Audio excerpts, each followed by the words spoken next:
Olen Tuula Ahokivi, koulutukseltani yömerkonomi, Parkanon kaupungin työvoimapalveluissa asiantuntijana ja haluan kehittää kaupungin organisaatiota lähinnä työvoimapalveluiden osalta.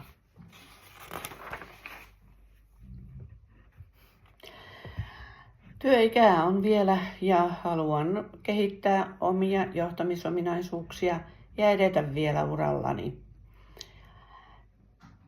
Antaa myöskin oman panokseni haastamaan nykyistä johtoamme parempiin tuloksiin ja tehdä itsestäni varten otettava vaihtoehto uusia avautuvia johtotehtäviä varten.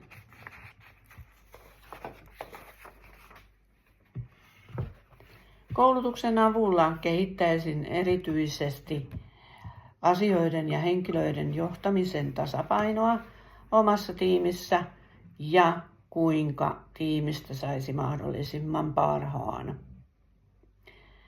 Opinnäytetyöni olen ajatellut koskemaan joko koko kaupungin johtajuutta tai pelkästään työvoimapalveluita. Parkanon kaupungilla ja Kihniön kunnalla, jonka työvoimapalveluita tuotamme. Kestävä kehitys näkökulmasta asiakkaiden digiosaamisen parantaminen ja tiimin valmistaminen siihen ja verkoston mukaan ottaminen paremmin. Taloudellinen kestävyys niin sanotusti suusäkkiä myöten, toimenpiteet määrärahojen mukaan ja tiimiä ei milloinkaan saa unohtaa.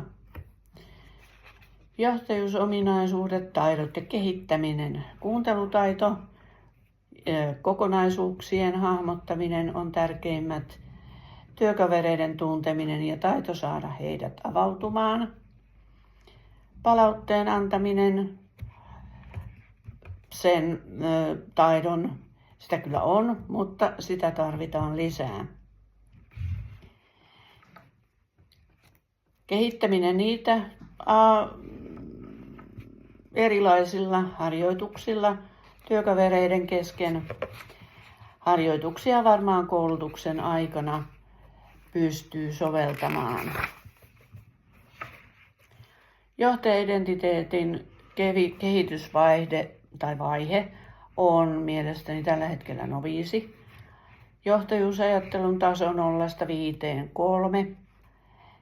Arvioiden johtaminen on haasteellista ja asioiden myöskin sitä täytyy varsinkin kehittää. Toimintakulttuurin johtaminen on ok, mutta sekin vaatii sitä kehittämistä. Mikään ei ole koskaan valmis. Samoin ihmisten johtaminen. Henkilökohtainen johtajuus on huono. En osaa ajatella itseäni, vaan kaikki muut menevät muiden edelle. Tällä valintajaksolla opin paljon, mutta kaikkein eniten tärkeintä on pitää huolta itsestä.